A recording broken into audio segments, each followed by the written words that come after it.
evening. This is Peter Lawrence. Are you cats and kittens ripe for a good mystery bash? Are you ready for a fine crime kick?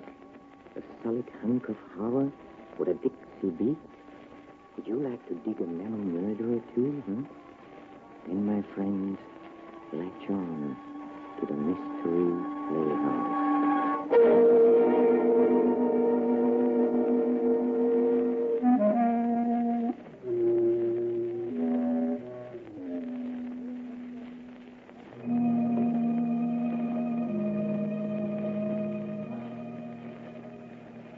Tonight, the Mystery Playhouse takes down its hair and gets in the groove. And just so nobody can accuse us of being square, we're dishing up a mystery in 4/4 time. A gory little dilly that really jumps. Yes, it's murder. And it all started when Nick and Nora Charles of Thin Man fame went out to buy some records. So stash your frames while Nick, Nora, and Cass shoot you the lyrics of Murder in the Record Shop.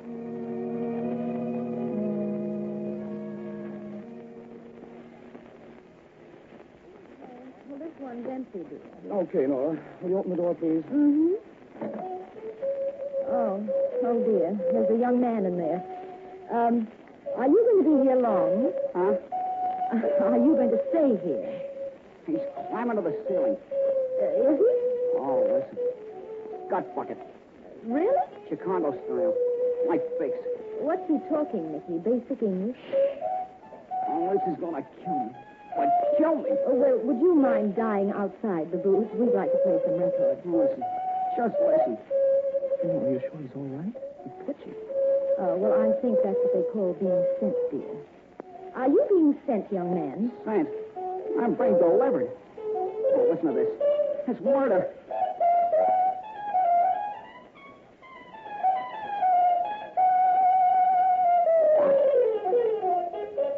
Oh. Grab a booth now, if you want it. Well, thank you. Do you like that record you just played? No, it's terrible. Corny. Too commercial. Are those the records you want to hear? Mm-hmm. Yeah, what's the matter with them? Oh, long hairs.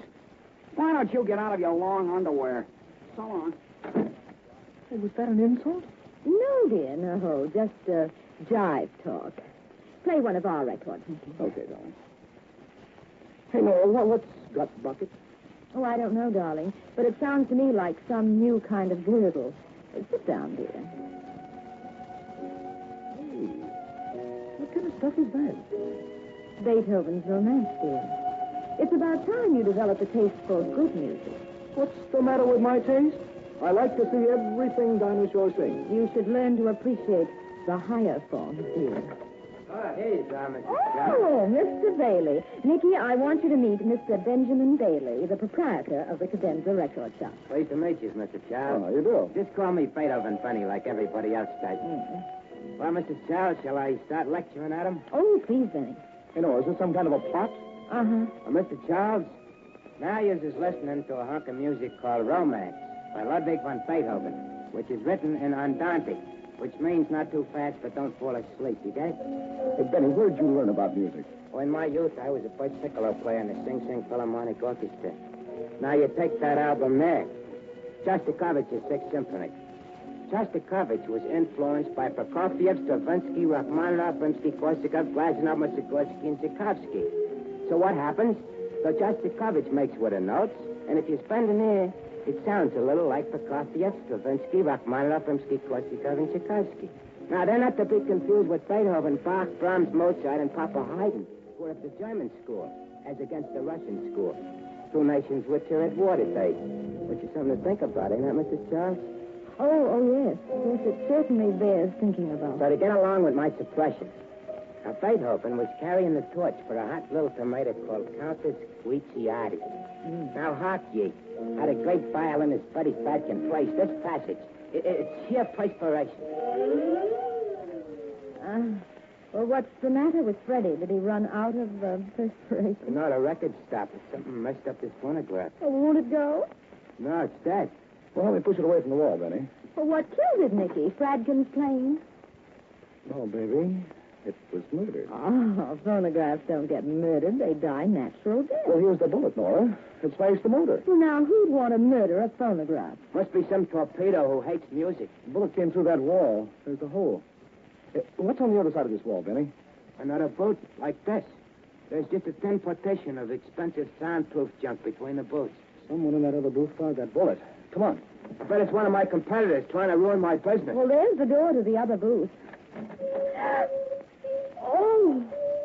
Steady, baby. Oh, look, Nicky, look, that woman.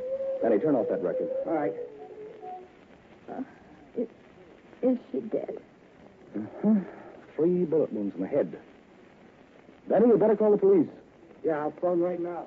Nicky, do you think the killer's still around? No, darling. If he was smart enough to turn on that record to cover the noise of the shots, he's smart enough to make a quick getaway. He must be a very queer killer, dear. He left his lipstick behind. What do you mean? This lipstick I just found. It's called, Passion Smear. Oh, but that probably belongs to the corpse. It's a different shade. You see? They don't match her lips. Yeah. Hey, listen, no, you wait here. Where are you going? I want to speak to headquarters. This looks like a case for Inspector Gallagher. I'll be back in a minute. I wonder if... Oh, I didn't notice that before. This is interesting. Nicky, did you... Oh, who turned off the lights? Oh, let go of me! Let go of me! Stop me! Someone is the killer! Nicky! Nicky!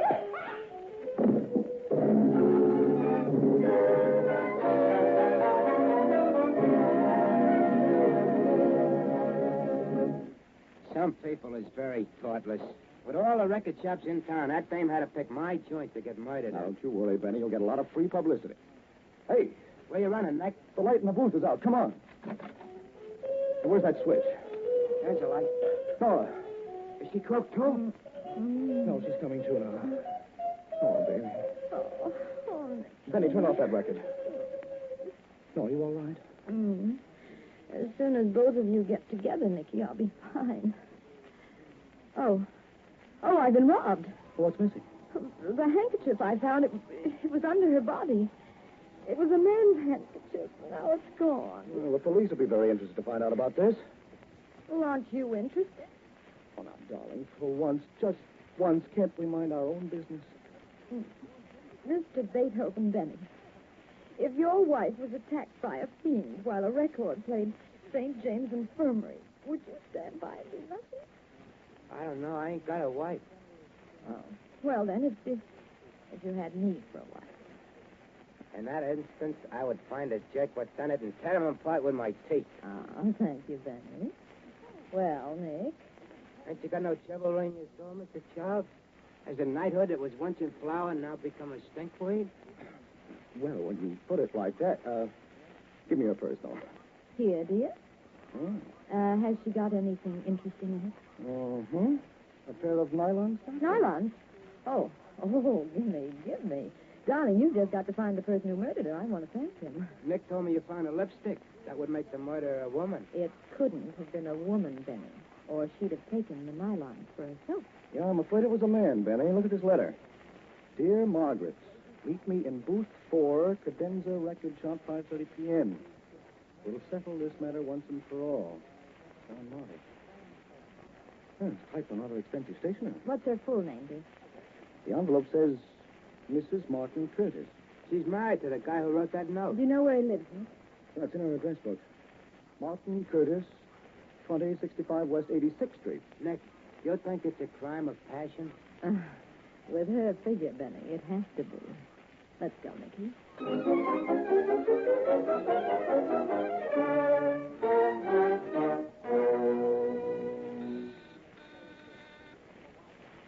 I'm afraid Marty isn't home, darling. Try the door. Mm-hmm. It's open. Come in, darling. Hey, look at the floor. Racing forms and old dress shirts scattered all over. Dear, do you think Martin Curtis is a gambler? Racing forms and dress shirts mean only one thing. He's a musician. Let's see what's in the dresser. More racing forms. What's this, darling? Baronet read. And here's something. Discharge papers from Sing Sing prison. Seems Marty did quite a stretch there. Sing Sing. What? Why, that's Beethoven Benny's alma mater. Yeah, he may be mixed up in this, too. What have you got there? Marty's address book. I'm going to keep it. It may be helpful. Let's have a look in the bedroom. I don't think there's anything in there but more racing forms. Get them up. Well, Please. You also. Now, don't be a stubborn goop or I'll shoot. do as she says, Nicky. Well, all right. Oh, thank you so much. I don't like to kill people. It's so unfriendly. Are you wearing, passion smear lip rouge? Oh, yes. You like it? It's just my shade, and don't you come any closer. You'd better give me that gun. Don't be ridiculous. Now, you be nice or I'll drill you. I'm afraid you're not the type. I'll take the gun. No. You see? I am the type. Oh, let go of my hands. Let go. Drop that Nicky, gun. don't you dare hurt that poor girl. My hands make him stop. Oh. Okay, I've got the gun now. Didn't any of my bullets hit you? No, I'm afraid your aim isn't very good. Who are you? Patricia Gardner. She's telling the truth, dear. That's the name on a letter in her purse here. Oh, you. Oh, well, I'm Nora Charles, and this is my husband, Nick. Mr. Nora Charles? Oh, I've always admired you so much. Your husband is just as handsome as people say. You're cute too, Nora. Oh, well, thank you. Darling, look at this letter I found in her purse. Oh, what does it say? Unless you come through with $10,000 in cash, you know what will happen to you. This is your last warning. Pat, when did you get this? Today. That's why I took the gun. Have you got 10 grand? Of course. When Daddy died, he left me millions. Why did you come here? Why'd you? To see Marty. Why? Well, I want to marry him. Well, did you know that he was already married? Marty married? He never told me. Did you know that his wife was murdered in the Cadenza music shop today? No. Mm-hmm. Well, that makes everything simpler. He won't have to divorce his wife then. Pat, where'd you get this gun? Oliver gave it to me as a birthday present. Who's Oliver? Oliver Sawyer. He's a senior at Columbia, majoring in abnormal psychology. He thinks I have interesting traumas and wants to marry me. Is, this your lipstick? Yes, where'd you get it? It was lying next to the body of Mrs. Martin Curtis. I didn't kill her. I swear I didn't. Were you in that music shop? I won't tell you another thing. Pat, did you know Martin Curtis was an ex-convict? Yes. He told me about that. He's still on parole. But I don't care. I love him. Nora, will you, write a few words on that typewriter for me? All right, dear. Pat, what else did, Martin tell you about himself? Well, he was afraid of someone he knew in Sing Sing. Oh, why? He said that this person could send him back to jail. Was this person named Benny Bailey? Yes. How did you know? Here, Nicky. The typewriter isn't very good. Yeah. But it's just what I thought. The letter we found in Mrs. Curtis' purse and this threat letter that Pat has were both typed on the same machine. What do you say to that, Pat? You mean Marty? No. I don't believe it. It can't be true. Pat, was the Oliver in the Cadenza music shop this afternoon? Yes. He called me and told me to meet him there. Then you were there, too. Of course, silly. How could I see him if I wasn't there? Oh. Oh, but what am I saying? Oh, dear. Pat, why don't you tell us the truth about all this? All right. May I have a good cry on your husband's shoulder first? Mm-hmm. Use the right shoulder, dear. It's less bumpy. Oh, I'm such a dope. Oh, dear. Oh, there now, Pat. Hey, let go of my hand. Watch it, Nicky. She's trying to twist that gun out of your hand. No, Pat, you can't get away with it. Ow! I've got the gun back now. Nora, she bit me. Get your hands up. And move back to the bedroom. I'm going to lock you in. Go on. This time I won't miss. Come, Nicky. Hey, where'd you learn to bite guns out of people's hands, Pat? I heard Nora do it on one of your radio programs. Here's the key. Toodaloo. Charming child, isn't she, dear? Oh. Well, how are we going to get out of here? Well, that won't be hard, darling. I've been trapped in apartments before. You can get out very quickly if you have to. This window leads to a fire escape. Come on, dear. Let's get out of here and see if we can find Martin Curtis.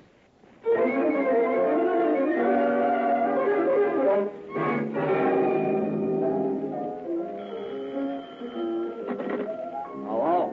Hello. this Ivory Ike the hot pianist? It is indeed. This is Nick Charles. Do you know where I can find Marty Curtis? Try Joe's on 52nd Street. If he ain't there, ask Big Lip Larry, the trumpeter in the band, where you can find him. Well, thanks He a will lot. know. Maybe I can do you a favor someday. You can do me one right now. You know a hot horse and tomorrow's 7th to Jamaica?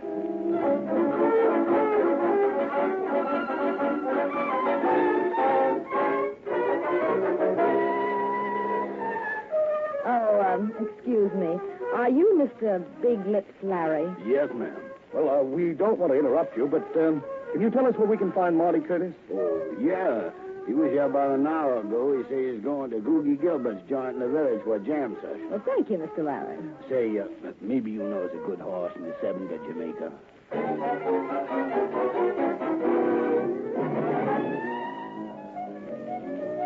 Well, darling, this is Googie's. Yeah. Hey, wait a minute, baby. Look who's there. Oh, the jitterbug who was in our booth in the music shop. And I want to talk to him. Come over to his table. Uh-huh. Hello there. Oh, the long underwear kids. You are Oliver Sawyer, a friend of Patricia Gardner and student of abnormal psychology at Columbia, right? How do you know? Never mind, Oliver. What are you doing here? Research. I'm writing a paper on the influence of jazz on post-adolescent youth. You're schizophrenic, aren't you? I wouldn't be surprised. What's your name? Well, I'm Nora Charles, and this is my husband, Nick. Hello. You're a manic depressive. Am I? That's very unusual in a beautiful woman. Uh-huh. Thank you. Can I study you sometime? Not just now, Oliver. You see, my husband's a detective. Oh, are you Nick Charles, the famous criminologist? Uh-huh. Tell me, Nick, what's the psychological type of a hatchet murderer? Do you find that they are frustrated butchers or surgeons? Well, suppose I ask you a few questions first, Oliver. Do you know Martin Curtis? Sure. That's him playing electric stick. Is he a friend of yours? Yes, and a very interesting type. He leans toward dementia precox. Oh. You want to meet him? Why, yes. I'll send him over. Nicky, do you think he may be mixed up in this? Oh, darling. Well, I think it's Marty Curtis. It's obvious. He had a chance to marry a rich little cat, and his wife wouldn't let him go. Why, he's coming over. Oh. I'm Marty Curtis. You want to talk to me? Oh, yes. Oliver told me you was Nick Charles, the dick. What's up? Did you see your wife in the Cadenza record shop today? What about my wife? She's been murdered, and... Okay, don't move. I got you covered. What do you... Oh, a gun. You or your guy tries to stop me, you'll get plugged. Well, did you murder her? You ain't gonna get anything on me. Just sit where you are. Goodbye. Nicky, he's going toward that back room. Don't get up, darling. He means business. He'll shoot to kill. What do we do, Nicky? He went into that back room. Shall we go after him? Nicky, that was a shot. Open that door. Come on. All right. Oh, Nicky, look. He's dead, baby. Bullet in his brain. There's a gun in his hand. He's the killer, Nick. He knew the game was up, and he committed suicide. No, there's a payphone on the wall there. Phone Gallagher at police headquarters and hurry. All right, then. Look, where are you going? I'll be back in a minute. There's someone I want to see. Oh. Oh, dear. Hello? Oh, Inspector Gallagher, please. Hey, hello, Inspector. Well, this is Nora Charles. We've just found Martin Curtis. Suicide. Nicky? Oh, well, just a minute. Here he is. He just came back. He wants to talk to you, dear. Oh? Hello, Gallagher. The what bullets? Yeah, I see. No, Inspector, I'm afraid Nora made a little mistake. Curtis didn't commit suicide. He was murdered. Take this down, Gallagher. It's the name and description of the killer.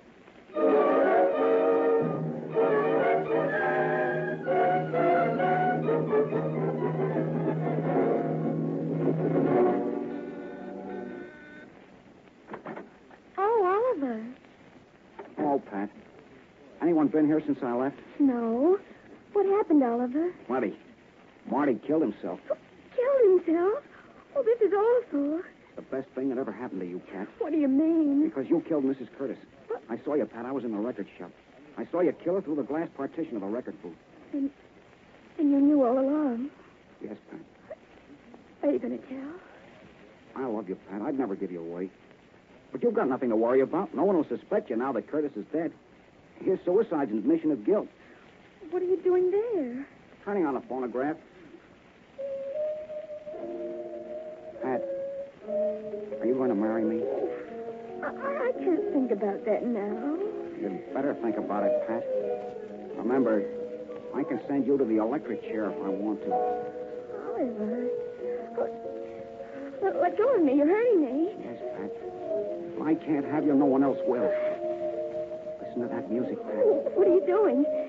Take your hand away from my throat. Listen to it, Pat. No, don't. You're hurting me. Don't. Nicky, I told you to ring the bell. Look, they're naked. No. Let her go, Oliver. Let her go or I'll fire. Oh, he was necking with intent to kill, I think. Well, you're not so wrong, Pat. He's been doing a lot of killing tonight. What are you talking about? The game's up, Oliver. You're under arrest for murdering Mrs. Curtis and her husband. You're crazy. I didn't kill Mrs. Curtis. Pat did. She just confessed. Did you, Pat? Well, yes. But I didn't know the gun was loaded. Give me your purse, Pat. Here. Oh. The gun's inside it, all right. That's the gun that killed Mrs. Curtis. Yes, Oliver. Maybe I made a mistake. Come here. What do you want? Just this gun you had in your pocket. Aye. You see, Pat? It's exactly like the one you had, except that it's filled with blanks. Pat, just what happened when you killed Mrs. Curtis? Well, I was waiting in the record booth for Oliver. She came in, turned up the record, and started a quarrel. She threatened me with a knife. I got frightened, pulled out the gun, and it went off before I knew what happened. Then I ran out. I didn't mean to kill her. You didn't kill her, Pat. Oliver here killed her. The gun you fired was filled with blanks. You don't know what you're talking about. There's no use pretending, Oliver. You switched guns with Pat, then you went to Googie Gilbert's. You slipped into the back room while Nora and I were talking to Marty. Marty came in, you jumped in, grabbed his gun, and killed him with it. You made it look like a suicide. Then you opened the window of the back room and escaped. Isn't he amazing, Oliver? Oh, well, thank you, dear. But Oliver's amazing, too. I want to congratulate you, Oliver. You nearly got away with one of the greatest psychological crimes of the century. You really think so? What do I say? You won't take me alive. Nicky, he's going for the window. Oh!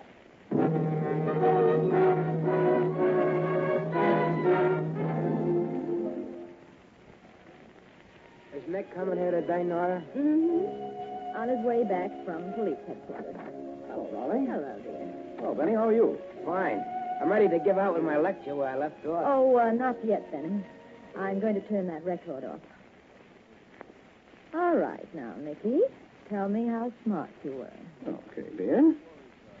See, Oliver was in love with Pat. Mm-hmm. His problem was to get rid of Martin Curtis. So he bumped off Mrs. Curtis. Well, why? Did he hate the whole family? Well, he knew that Curtis was an ex-con and would be under suspicion. He confessed at headquarters that he had access to Curtis' apartment. He typed those letters on Curtis' machine. Oh, to frame Curtis. Right, and to win Pat. He typed those threatening letters to Pat, and when she got scared, he got a gun for her.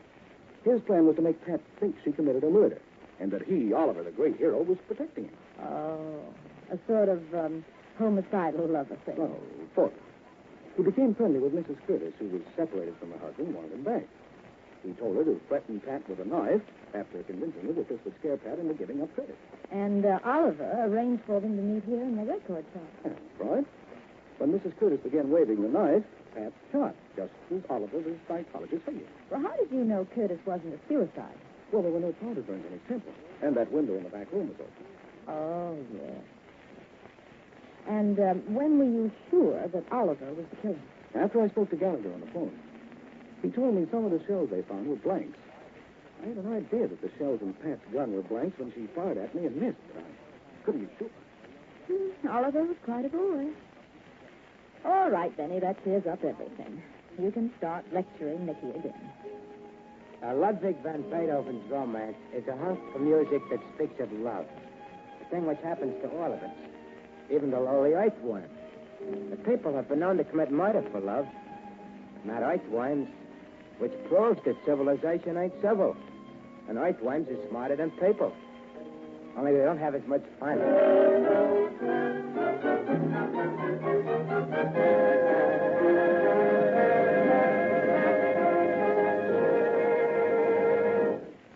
And so we leave Nick and Nora Charles to the tender mercies of their musical guide Benny, both apparently untouched by what should have been an enlightening experience. Nora and Nick, I hate to say this, but I'm afraid you're hopelessly square. Oh, no. Don't go yet, my friends. We haven't visited the green room, where the players are rehearsing our next performance. Come with me, please. Come. Come.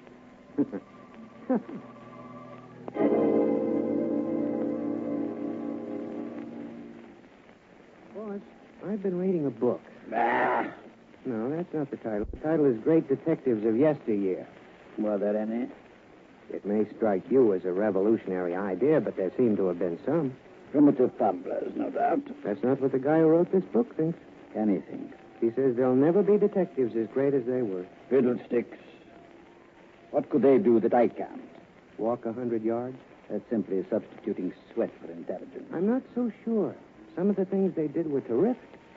For example, they could take one look at a man and tell you how old he was, where he was born, what he had for breakfast that morning, and whether he was intelligent or just an isolationist. Child's play, Archie. You could do it? Naturally. I don't believe it. What would you like me to do? Give you a demonstration? Sure. Bar is no contribution to conversation. Me, I think you're hedging. I'm doing nothing of the sort. It's simply that. Let's forget the whole thing. After all, you're not perfect. You have your failings. You're entitled to a few. Warm for July, isn't it? Archie. Although there have been warmer Julys, on the other hand, there have been colder ones. Taking them all. Archie. Get up. I'm up. Splendid. You know where the door is. Of course, you're not banishing me from hearth and home. Go through it. Stop the first man that passes this house. Bring him to me. You understand? A glimmer begins to light up my mental darkness. I look at him and tell you his profession, his matrimonial status, his habits, and many other little things about him you might like to know. You will? I said so, haven't I? I know, but, boss, should a man of your weight get so far out on a limb? Archie. I'm going, and I'll be back with a $64 question. Hey, do you recognize those two people? Huh? Well, the obese-sounding gentleman is none other than a great detective, and he'd be the last to deny this, Nero Wolfe. Also present was Archie, Mr. Wolfe's confidential secretary and trusted assistant. And since it takes nothing short of an act of God to get Nero farther away from his easy chair than a dinner table or bed, I guess you'd call Archie his legs, too. Well, with Archie doing the footwork, Nero Wolfe solves a rather unique mystery in our next play. The case of the last laugh murder. This is Peter Lorre, closing the doors of the Mystery Playhouse. Good night. Sleep tight.